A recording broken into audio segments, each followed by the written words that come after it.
La célébration dominicale du 12 mai 2024 a été exceptionnellement riche en rythme et en couleurs sonores sur la paroisse Roi des Rois dans la commune d'Abomey-Calavi. Cela s'explique par le grand culte d'action de grâce de la chorale La Voix du Prince qui a célébré sa fête de la chorale.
Effectivement, nous sommes sur la paroisse Union chrétienne Roi des Rois pour la fête d'action de grâce de leur chorale et La Voix du Prince. Nous sommes vraiment très contents de leur prestation. Nous avons constaté que la chorale a très bien animé. Ils ont bien chanté les cantiques. Il y avait une grande joie dans le temple. Et nous passons par l'occasion pour remercier vraiment tout le comité d'organisation, le chargé paroissial, ainsi que le comité de la paroisse. La musique céleste vivifie le corps et l'esprit. La parole de Dieu, elle, est source de vie. L'enseignement du jour s'est donc focalisé sur la thématique « Écluse des cieux, ouvrez-vous pour que le roi de gloire fasse son entrée ».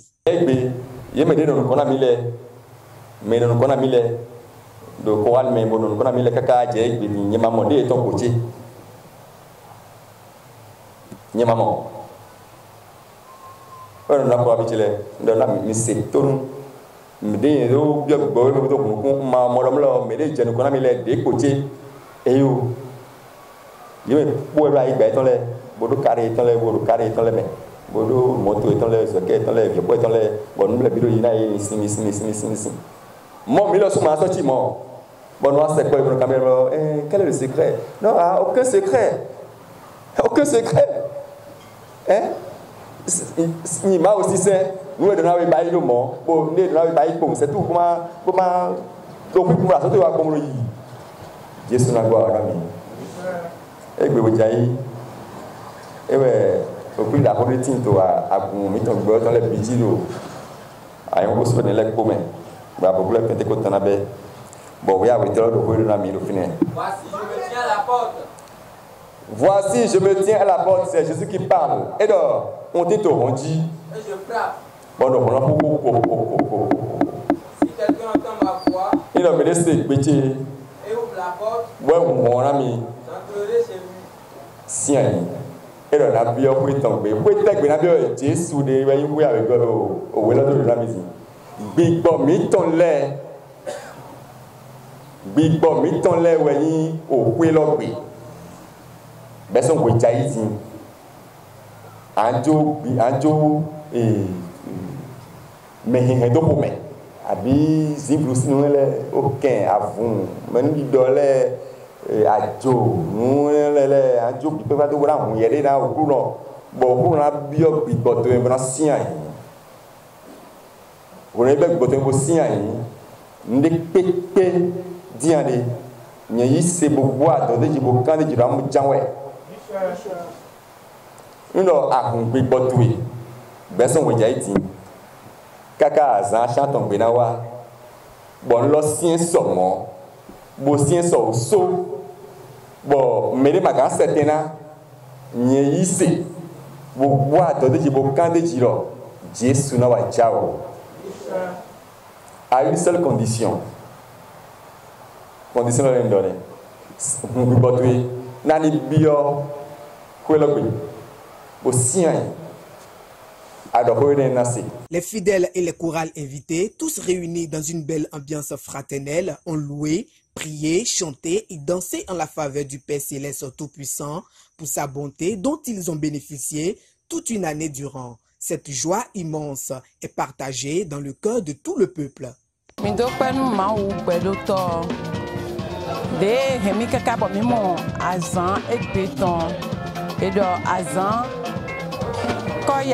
Chorale La Voix du Princeton. Cinque.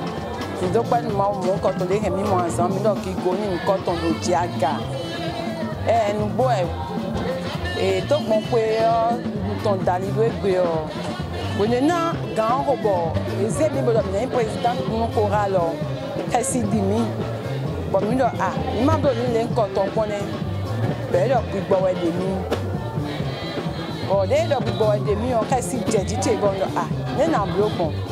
Bon, pour boire dans le milieu, faut dire. N'y m'a ou n'a quoi l'ennui. Bon, n'est bien il est sinistre. Nous bon, pour d'autres dépôts verts pour d'aller, m'a ou quoi l'ennui. Si vous voulez essayer, nous vous donnons un président mauvais là. M'a ou elle qui guide mieux, n'a bloqué, bon, nous devons être bien en voir fondien moi ouais voir c'est du bouton et que mon mon ouvert la bille ni kaka bon ya lo ko bon mais là il faut pas le diacho et vivi. Avant tout propos, je voudrais remercier le Tout-Puissant qui nous a permis et qui nous a donné la grâce de voir ce jour. Et je profite aussi de cette occasion pour dire un grand merci à notre chargé spirituel, à notre chargé paroissial, au maître de chœur de la chorale, aux différents choristes et à tous les amis de la congrégation qui nous ont permis de pouvoir rendre gloire une fois à Dieu par rapport à la manifestation de la fête de la chorale. Par rapport à tout ce qui s'est passé aujourd'hui, je dirais que c'est la volonté de Dieu. Puisque si ce serait nous-mêmes, ce n'était pas gagné d'avance. Mais on ne peut que rendre grâce à Dieu qui nous a permis et qui nous a accompagnés tout au long du processus de pouvoir atteindre cet objectif. nous disons merci à tout le monde, à tous ceux qui sont venus de part et d'autre, qui ont permis à ce que la fête soit belle. Nous leur disons merci et que le Dieu de Papa Oshofa nous comble de ses grâces. Le maître de chœur et le chargé paroissial se réjouissent également de ce que les fruits ont tenu la promesse des fleurs. Nous remercions le Seigneur qui est resté avec nous, Dieu de toute louange. Il est resté avec nous durant cette fête. Et nous pouvons dire avec réjouissance que cette fête a été une grande réussite pour la chorale et pour toute la paroisse. Vraiment, nous disons gloire à son nom au plus haut des cieux. Nous remercions tous les invités qui sont venus soutenir la chorale La Voix du Prince. Nous remercions le président, la présidente du moins, la Tokpode Yolande, et son vice-président, devancé Yankadia Alfred, et tous les autres collaborateurs, les parrains, Kisek Bedi Achille et les autres, présidents d'honneur, Médis Soukou Abraham. Nous leur disons vraiment merci et nous rendons gloire à Dieu. L'événement a été vraiment une réussite. Merci à notre Dieu. Après l'appel de fonds, nous allons équiper notre chorale des instruments de musique dignes pour la louange à Dieu. Egbe ouais chorale mettons héros edu kweton pedi dosi kweton bon mi modo petole wata mi do pedonu ma u gbedo to e me wafi bo jofude me bonu mi na ko instrument chorale ton le meze do akode me on ale gigiwe me onamo do egbe si azan ko me mi ton hu e vivi nu mi ta do mi pon kudo mi mo gbetole ba ya jijeti kudo ton ayon nu mele biwi wonu mi na ko hanjinu le buenado no ko we o ena ya hwan gbigba bona dona nu gbeto de jofunde mele bi ena chenmi. Avec la dotation en instruments de musique, la chorale La Voix du Prince pourra convenablement jouer sa partition et fortifier davantage des âmes pour la gloire du Dieu d'Oshofa.